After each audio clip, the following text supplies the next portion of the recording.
Talk to me, Michele, on the street lights on the corner.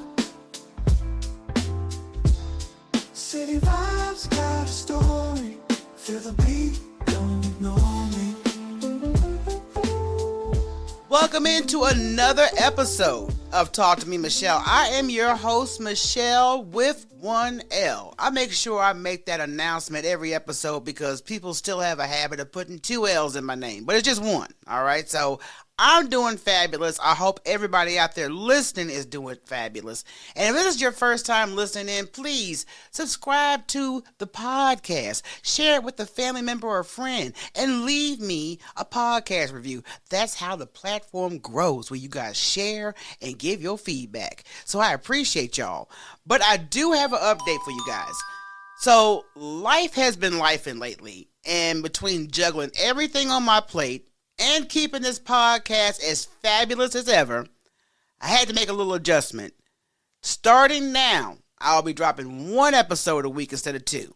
I know, don't be throwing no tomatoes at me. This just means I'll have more time to make each episode more juicier, funnier, full of the good stuff you tune in for. Quality over quantity, right? You'll still get all the great laughs, lessons, and good vibes, just with a slightly slower pace, okay? So thanks for rocking with me, and I promise I won't let you down. Let me tell y'all about this phone call I had the other day that really got me thinking. So I called an associate on the West Coast because, the fires out there have been wild, and I wanted to check on them. Just a quick, hey, are you safe? Everything okay? You think a simple thank you would roll off their tongue, right? Nope. Straight crickets. I actually had to follow up with, you're welcome. Like, excuse me? I didn't have to think about you at all, but I did. And that's when it hit me. Where has the basic courtesy of gratitude gone? When someone cares enough to check on you, right? The least you can do is say thank you. It's not hard. And last I checked, saying those two words is still free. That moment was my light bulb. It really was, because this episode had to happen because it's just not about the thank yous anymore. It's about how society seems to have taken common manners and tossed them out the window like yesterday's leftovers. So let's get to it. Now let's talk about what feels like the slow and painful death of good manners. Remember the days when men holding doors open for women was just standard? Like, it was a very gentleman thing to do. And that's their way of saying, hey, I see you, queen. Step on through in style. Even though I don't like queen, but the door's being open for me, so I'm going to let that one slide. But these days, not only is holding the door swinging shut, on the rare occasion where a man does hold it open for a woman, some women just waltz through like the door is automatically opening for them. And they forget to say thank you. And don't even get me started on entitlement, really, because it's like people think politeness is optional. A little wave when someone lets you merge in traffic, that's gone. A quick excuse me when someone accidentally bumps into you, poof, it's disappeared. It's like we've collectively decided that a small, kind gestures of life are out of style. Like low-rise jeans. But unlike those jeans, we actually need manners to keep society from turning into one big chaotic free-fall. We got to do better. Politeness isn't just for show. It's how we remind each other that we are all human and worthy of a little kindness. And right now, we are flunking the test. I'm going to go ahead and get this off my chest because there are some manner offenses that test my patience on a regular basis. First up, public speakerphone conversations. Why do these even exist? I don't need to hear about your cousin's court case or what you having for dinner. Nobody asked the live stream version of your phone call. Some headphones, whatever device you're using to communicate with, use headphones. Take it down a notch. Then there are the folks who seem to have no control over their kids in public. I understand kids are kids, but running around like it's a track meet in the middle of the store, knocking things over, screaming, that's where I draw the line. You're shopping for groceries. You're not hosting recess. And don't even get me started on the people who won't give up a seat for an elderly person. If you see someone's grandma struggling to stand on a bus or in a waiting room and you just sitting there scrolling on TikTok, that's a whole new level of rudeness. Let's not talk about the people who get too comfortable in someone else's home. You know, you invite them over, their feet are up on the furniture, they help themselves to your refrigerator, and they flop on your couch like they paying the mortgage up in this piece. Now, act like a guest, not a squatter. One of my biggest pet peeves is when people who talk over others in conversation. Can we let everybody land their thoughts? Everybody deserves a chance to express themselves without being interrupted mid-sentence. It's not a competition, it's just a conversation. Another one is folks who get way too comfortable way too fast. Like if I mention my dad in a story or something of that nature, don't you dare refer to him as Pops, Uncle, none of that. Because that is Mr. Tompkins to you. Put some respect on his name. You don't know him like that, and you're not about to get an invite to the Sunday dinner addressing him like that. And speaking of respect, I got to bring up the kids again because I've heard kids talk to their parents crazy, and it makes me like, I have a fear. I go back to childhood myself. If I ever took that tone with either one of my parents, the predicament I would be in. Because back in the day, if you so much rolled your eyes at your parents, you were risking your life. Now, kids are out here acting like they run the household. I want to know where we went wrong. Another pet peeve of mine is when people try to be slick. You know, when you go out shopping, you get your items, you get in line, you stand in line, you ready to check out. But some people like to try to cut the line, like you don't see what's going on. I had that happen when I was taking my son to get his Social Security card. I got there early because I already know there was going to be a line and a waiting process. And the closer I was getting to this building to get this wrapped up, this lady tries to cut in front of me and my son, acting like she'd been standing there the whole time. And when I called her out, I was like, ma'am, the line is back there. I'm going to give you common courtesy. Since you act like you don't know where the line starts, I'm going to point you in that direction. And the heifer was trying to get a little confrontational with me verbally. And the security there was like, ma'am, get your ass to the back of the line. And one last one, just for social etiquette. People who don't RSVP to events, but they still show up like it's a free-for-all. Let me tell you something. This is not a pop-up shop.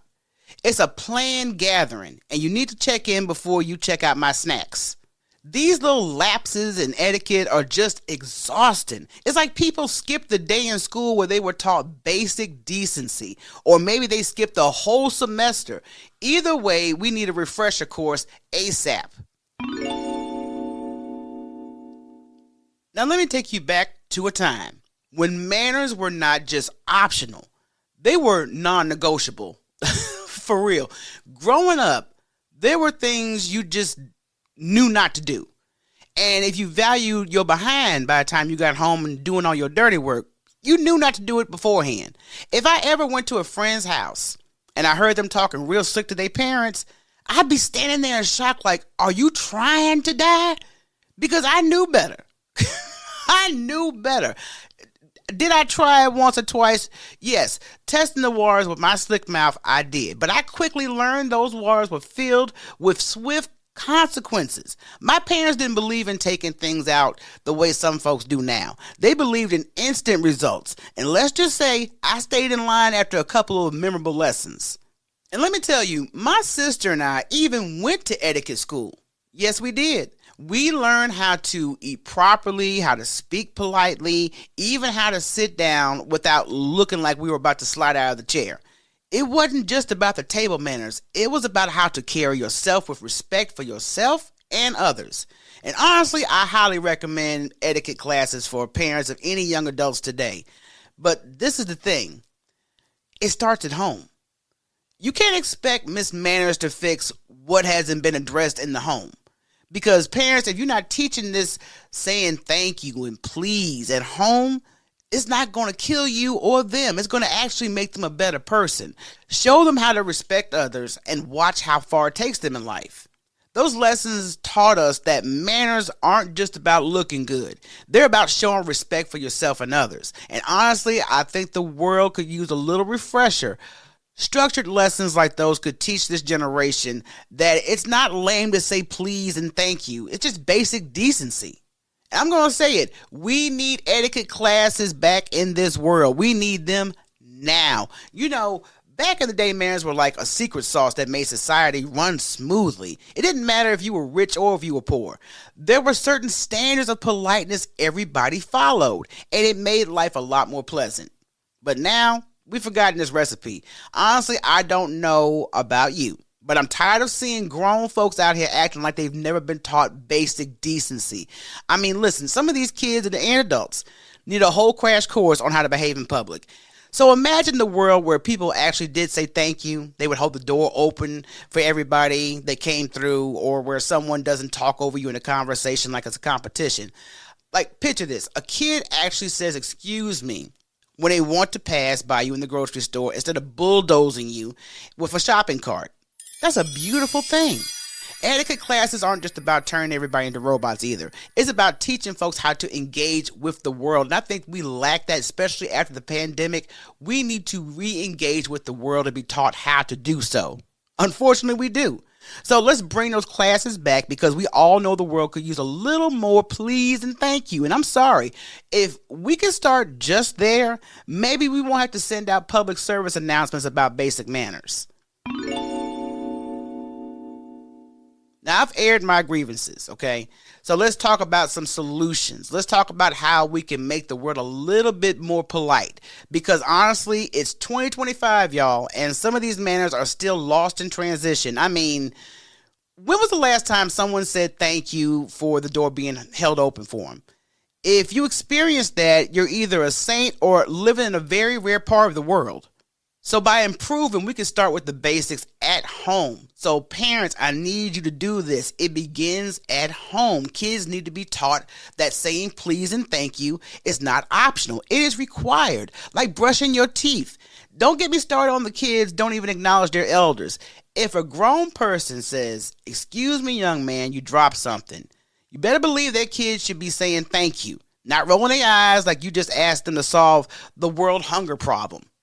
And you also have to set an example. You can't expect anybody to use manners if you out here acting a fool. You got to lead by example. So you got to hold the doors open. Offer your seat to somebody who needs it. Say please and thank you. People catch on. Trust me, it's like kindness virus. We need that kind of virus in our life. And no one wants to be the one who looks bad in front of a polite crowd. And you can also teach little things, like for real. Don't let someone talk over you. If you're in a conversation, let everybody have a turn. And I'm not saying it has to be a debate, but at least give people a chance to finish a sentence without feeling like they're in the middle of a race. Manners make conversations smoother. It's like butter on hot toast. And again, I'm going to say it, bring back them etiquette classes. That needs to be a requirement in all school systems. Even if you bypassed it in junior high and high school, that needs to be a requirement in college. Okay? It really does. Because ultimately it's simple. We need to be kinder, more respectful, and aware of how we treat others. So it's a small start, but it's a start. And you can also, like I said, beside holding open doors, you can give a genuine compliment. For the love of all things holy, use your manners. We can turn this ship around one thank you at a time. Okay, friends, it's time to wrap this up. If there's one thing I want you to take away from this episode, it's manners matter. A little courtesy goes a long way in creating a world where we can all feel respected and seen. And it's just a little less stressful. It's the small things like a genuine thank you, holding the door open again. That reminds us we're all in this together. Thank you so much again for tuning in. I hope you found this episode insightful. And don't forget, I'll be dropping one episode a week now, so make sure you are subscribed and ready for the next week's show. And while you're at it, check out the MBG Podcast Network to support other amazing podcasters spreading Black excellence. And if you want to support this podcast, head on over to buymeacoffee.com/talktomemichele. That's Michelle with one L. Every bit helps keep the good vibes coming your way. And of course, stay connected with me on social media. On everything is at Talk to Me Michele. I'm on YouTube and all the usual spots. So let's keep these conversations going. So until next time, everybody, peace.